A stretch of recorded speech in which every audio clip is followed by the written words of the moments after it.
मैंने कभी ऐसा परिंदा नहीं देखा था। इसका सारा बदन काले बालों से भरा हुआ था। उसकी सुर्ख आंखें देखकर मैंने दहशत के मारे भागना शुरू कर दिया। आयत अल कुर्सी का वर्द मेरी ज़बान पर जारी था और आंखें आंसुओं से लबरेज। दिसंबर का महीना चल रहा था। सर्दियां अपने जोबन पर थीं। दूर दूर तक हर चीज ने सफेद चादर तान रखी थी। अभी भी बर्फ रुई की मानिंद गिर रही थी। वक्फा वक्फा से देवदार के दरख्तों की शाखें चटकने की आवाजें सुनाई दे रही थी। गहरी खामोशी रूतक में सनसनी पैदा कर रही थी। मिट्टी का कुशादा कमरा जिसके बीचों बीच जलती लकड़ियों का इल्ला दहक रहा था और उसके इर्द गिर्द हम सब दादी को घेरे में लिए बैठे थे। दादी अम्मा नजरें दहकती लकड़ियों पर जमाए माजी के सफ़ों की वरक गर्दानी कर रही थी। कुछ देर बाद गला खनकरती हुए गोया हुई, ये इस वक्त का वाकया है जब पानी की किल्लत के बाइस में और सनोबर आपा सहरी के वक्त पानी भरने जाते थे। सनोबर आपा मुझसे उम्र में काफ़ी बड़ी थी। सनोबर आपा कभी अजान से पहले और कभी अजान के फौरन बाद पानी भरने के बर्तन लिए आती और हमारे घर की दीवार पर बर्तन से ज़रबे लगाती। चूँकि मेरा बिस्तर दीवार के साथ होता इसलिए मैं फौरन अलिफाटे जाती, अपने बर्तन अलिफाटेती और बाहर आ जाती।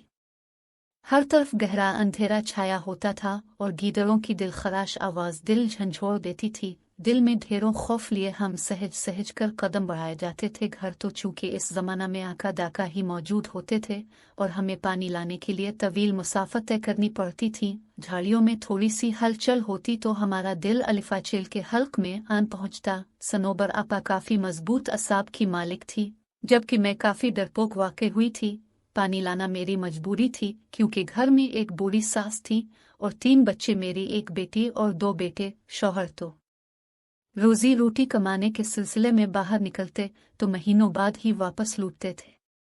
आगे आगे सनोबर आपा होती थी जबकि पीछे में होती थी और कभी कभार तो मुझे वाज़े महसूस होता था कि मेरे पीछे कोई और भी चलता आ रहा है। अपने पीछे अलिफाटे जाने वाले कदमों की आवाज़ में बखूबी सुनती थी, लेकिन मुझे सनोबर आपा हमेशा नसीहत करती थी कि कभी किसी चीज़ के पीछे ना जाना, चाहे तुम कुछ भी देख लो, और कभी पीछे मुड़कर नहीं देखना, चाहे तुम्हें कुछ भी सुनाई दे रहा हो। मैंने उनकी बात को दिल पर नक्श कर दिया। मैं अपने पीछे कदमों की चाप सुनकर जोर से आंखें बंद कर लेती और दिल में आयत अल कुर्सी का विर्द शुरू कर देती। लेकिन जब तवील सफ़र तय करने के बाद बैठने को जी चाहता तो यूं महसूस होता जैसे बिल्कुल साथ कोई बैठा है। गर्दन घुमाकर आदेर अलिफादेर देखने पर सिवाय अंधेरे के कुछ दिखाई ना देता। हमारा रोज का आना जाना था। आकर रोज मुझे आवाज आई कि दीवार पर ज़रबे मारी जा रही हैं। मैं अलिफाटे अपने बर्तन अलिफाटे, लेकिन गहरा अंधेरा देखकर ठिठक गई। मुझे यूं महसूस हो रहा था जैसे आधी रात का वक्त हो। मैं बाहर गई तो देखा सनोबर आपा का दौर दूर तक कोई नामो निशान नहीं था। मैंने ये समझकर कदम रस्ते पर डाल दिए कि वो ज्यादा दूर नहीं होंगी और मैं उन तक पहुंच जाऊंगी। गीदड़ों की आवाजें पिल भर को मेरे कदम साकित कर देती थी। मैंने भागना शुरू कर दिया लेकिन मैं उन तक नहीं पहुंच सकी। बिगड़े तनफ्फुस के साथ मैंने मुसाफत तय की और जाए वकुआ पहुंचकर मेरे अंदर तक सनसनी दौड़ गई। सनोबर आपा वहां मौजूद नहीं थी। मैं थोड़ा ऊपर खड़ी थी और नीचे देखा जहां पानी का कुनवा था। ऐसा महसूस हो रहा था कि कोई पानी के डोल एक के बाद दीगरे अपने ऊपर बहा रहा हो। मैंने नीचे जाना जरूरी ना समझा और पानी का डोल अलिफाल्टा कर इस पर बैठ गई, लेकिन थोड़ी देर बैठने के बाद भी पानी की आवाज़ बदस्तूर आ रही थी। मुझे अजीब व गरीब ख्यालात आ रहे थे और पानी की आवाज़ से अजीब सा खौफ महसूस हो रहा था।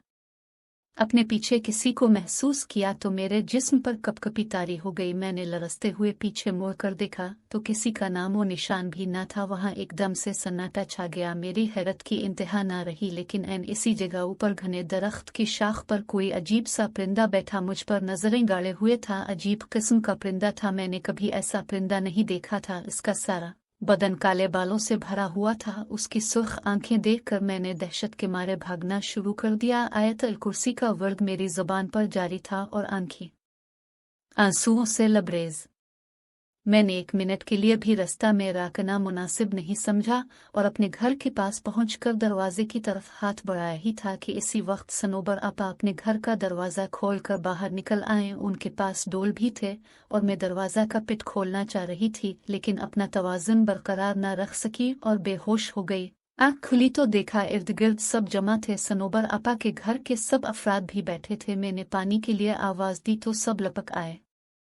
थोड़ी तबीयत बहाल होने पर मालूम हुआ कि आज चौथा रोज़ था और मैं मुसलसल बेहोशी की हालत में थी। मैंने इस रोज़ का वाकया सबके गोश गुजार किया तो सनोबर आपा माथा पेट के रह गई और बोले, जैसा तुम कह रही हो ये दुरुस्त है, तो हम इसको मौजिज़ा ही समझी कि तुम जिंदा सलामत लूट आई हो। मैंने रब का शुक्र अदा का आज भी बदन पर सनसनी तारी हो जाती है जब कभी इस पानी की आवाज़ और इस अजीबो गरीब परिंदे का बालों भरा जिस्म आंखों के सामने आ जाए।